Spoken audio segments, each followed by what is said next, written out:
Juge Abba, bonsoir. Bonsoir, M. Kamara. Merci d'être avec nous sur ce plateau. Dans l'entretien de Coloma, vous êtes à Conakry depuis vendredi. C'est exact. Vendredi après-midi, vous avez bénéficié d'un accueil chaleureux, c'est bien ça? C'est exact, c'est exact. Et vous avez eu quelques premiers contacts déjà?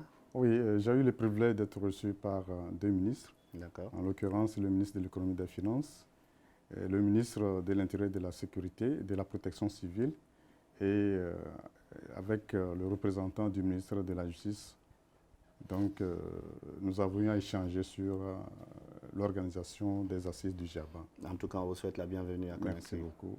Mesdames, Messieurs, bonsoir. La Guinée a abrité ce matin la 31e plénière de la commission technique du GIABA, groupe intergouvernemental d'action contre le blanchiment d'argent en Afrique de l'Ouest. L'institution est dans sa phase de croisière avec l'intensification de la mise en œuvre du plan stratégique 2016-2020, l'objectif étant de produire des résultats encore plus impressionnants. Pour parler du GIABA, de ses objectifs et de cette 31e réunion, je reçois sur ce plateau le juge Kimela Balou Abba, directeur général de l'institution. Bonsoir à tous et bienvenue dans l'entretien de Coloma.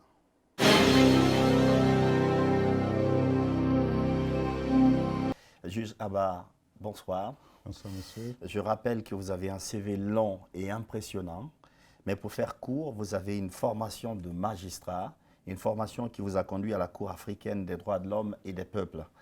Entre 2016 et 2017, vous avez été coprésident du groupe de travail sur l'évaluation et la conformité du GIABA. C'est correct jusque-là? C'est exact. Et depuis le 1er mars, vous êtes le directeur général de cette institution. Le GIABA, c'est quoi? Merci, M. Kamara, pour l'opportunité que vous m'offrez pour parler du GIABA. Le GIABA est une institution spécialisée de la CEDEAO qui a été créée en 1999 par la conférence des chefs d'État et de gouvernement pour faire face au fléau des blanchiments de capitaux et le financement du terrorisme. Donc la mission fondamentale du GIABA, c'est de prémunir de l'argent du crime les secteurs financiers et bancaires, les économies nationales et de lutter contre le blanchiment de capitaux et le financement du terrorisme. De façon basique, pour permettre donc la réalisation de cet objectif, le GIABA mène plusieurs actions. Le GIABA d'abord accompagne les États membres dans la mise en place des dispositifs juridiques et institutionnels conformes aux standards internationaux, en l'occurrence les recommandations du GAFI, les conventions internationales pertinentes et les résolutions du Conseil de sécurité des Nations Unies adoptées pour faire face au fléau de blanchiment de capitaux et de financement du terrorisme. Le GIABA veille également à la mise en place par les États membres des cellules de renseignement financier qui soient opérationnelles, compétentes pour mener des enquêtes financières. Le GIABA également entreprend des évaluations mutuelles.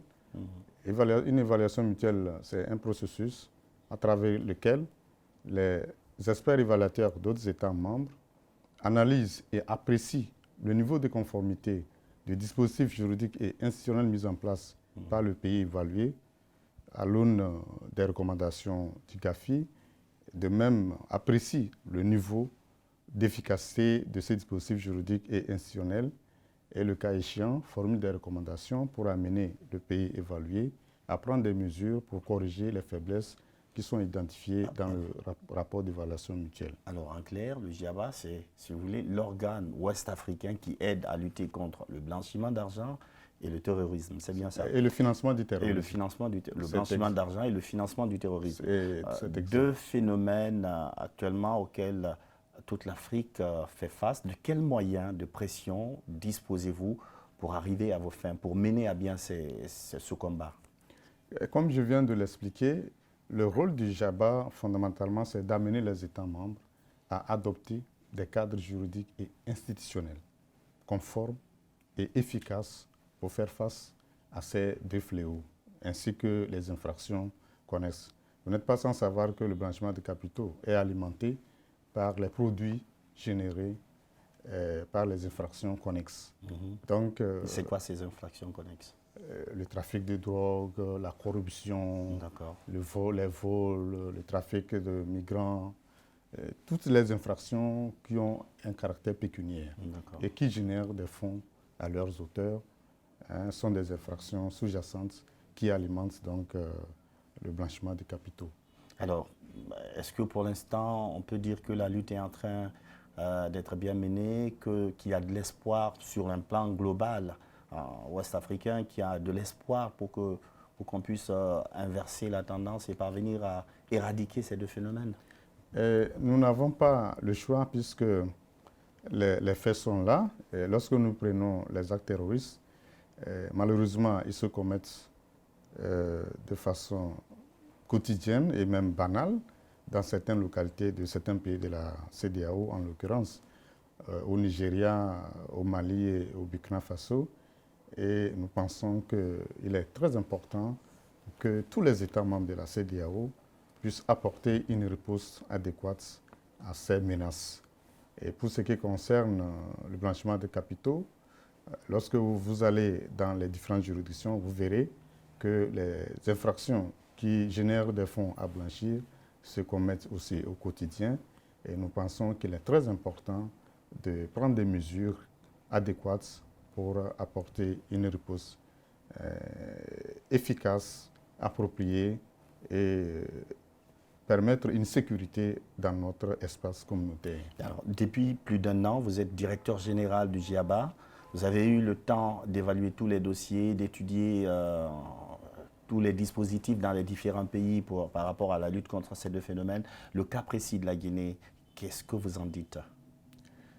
Je voudrais rappeler, puisque j'ai été un coprésident du groupe de travail sur l'évaluation de la conformité entre 2016 et 2017, et à cet égard, en son temps, nous avons eu à apprécier les rapports suivis de la Guinée et au cours de cette période sous revue, la Guinée n'avait pas assez d'efficacité. Ces textes, son cadre juridique et institutionnel n'était pas assez conforme aux standards internationaux et la Guinée avait été placée sous le régime de suivi renforcé pour l'amener à faire des rapports de suivi chaque 6 mois. Et heureusement, à partir de novembre 2017, la Guinée a fait beaucoup d'efforts et a pris beaucoup de dispositions, beaucoup de mesures pour corriger les lacunes qui lui étaient reprochées lors des discussions de la commission technique du GIABA. Et la Guinée fait partie des rares États à mettre en place l'agence en charge du recouvrement et de gestion des avoirs criminels. Et maintenant, c'est son effectivité qui reste et nous pensons que, d'ailleurs, au vu des discussions que j'ai eues avec les ministres des tutelles, j'ai eu l'assurance que les dispositions seront prises pour assurer l'effectivité de cette agence. On donne l'espoir d'être un bon élève. Ah, bien sûr, bien sûr, bien sûr. Alors, le samedi, il y aura la 20e réunion du comité ministériel du GIABA. Mais avant se tient la 31e plénière de la commission technique. Ça s'est tenu aujourd'hui. Quelles sont les grandes lignes de cette réunion préparatoire? D'abord, pour ce qui concerne la commission technique qui a commencé ses travaux aujourd'hui et qui sont censés se dérouler pendant 2 jours, donc aujourd'hui et demain vendredi, c'est essentiellement pour examiner les rapports d'évaluation mutuelle et il s'agira d'examiner et d'adopter le rapport d'évaluation mutuelle du Sénégal, d'adopter également le rapport d'évaluation mutuelle de Cabo Verde et de celui du Burkina Faso.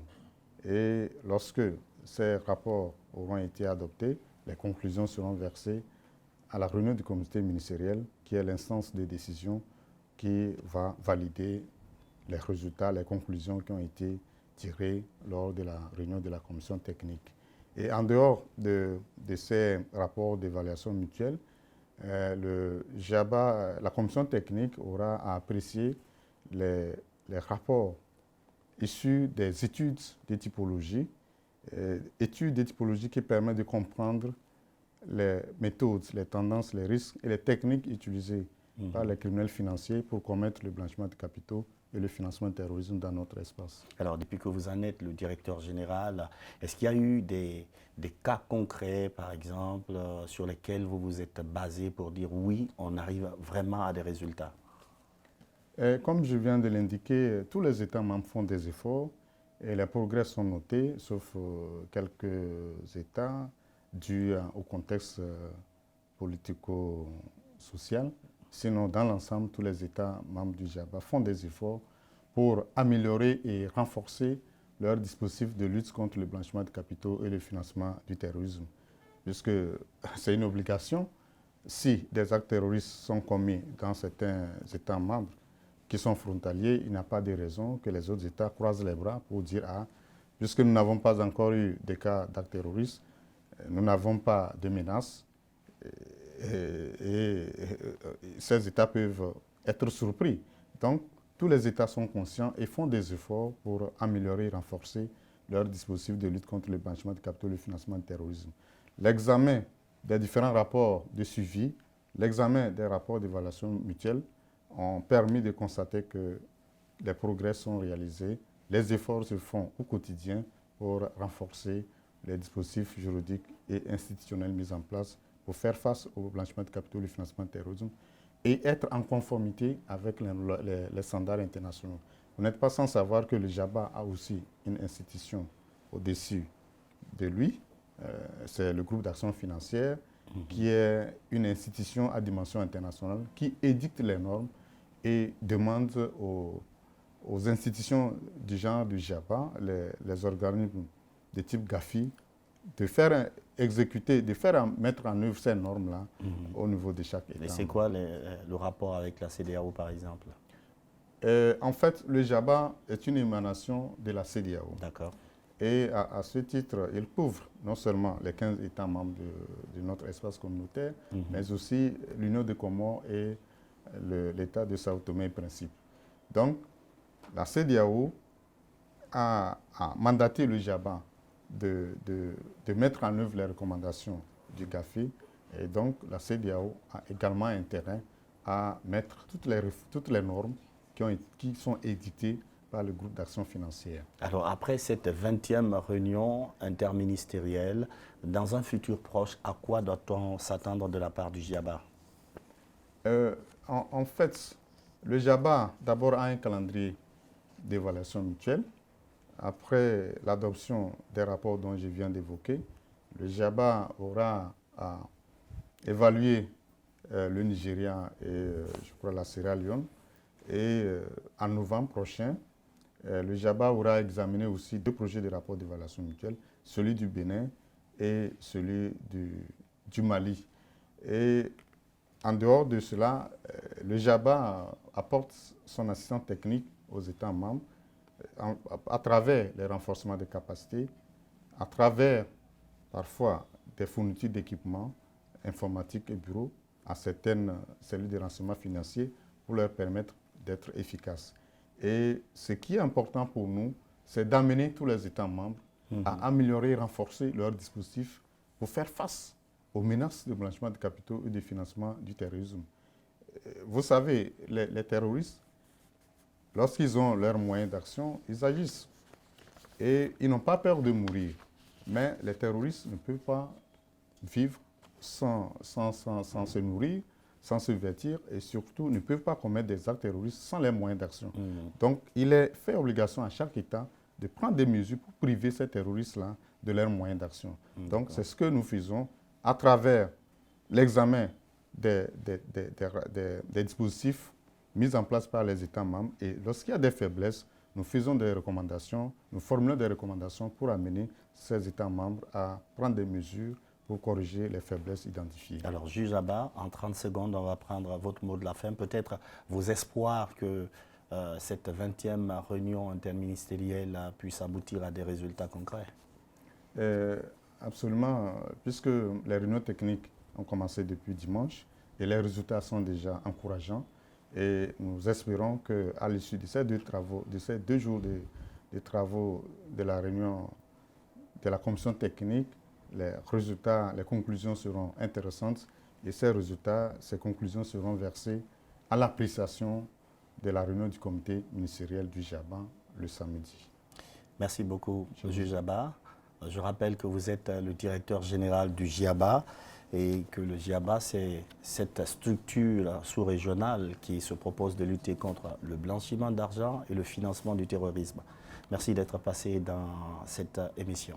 C'est à vous le merci pour cette opportunité que vous m'offrez de pouvoir m'exprimer. Et je voudrais saisir votre tribune pour adresser mes sincères remerciements aux autorités de la Guinée pour toutes les facilités, d'abord pour avoir accepté d'accueillir nos réunions statutaires et surtout pour l'appui, pour les contributions diverses que la Guinée a apportées au JABA pour faciliter l'organisation de ces assises. Merci beaucoup, juge Abba.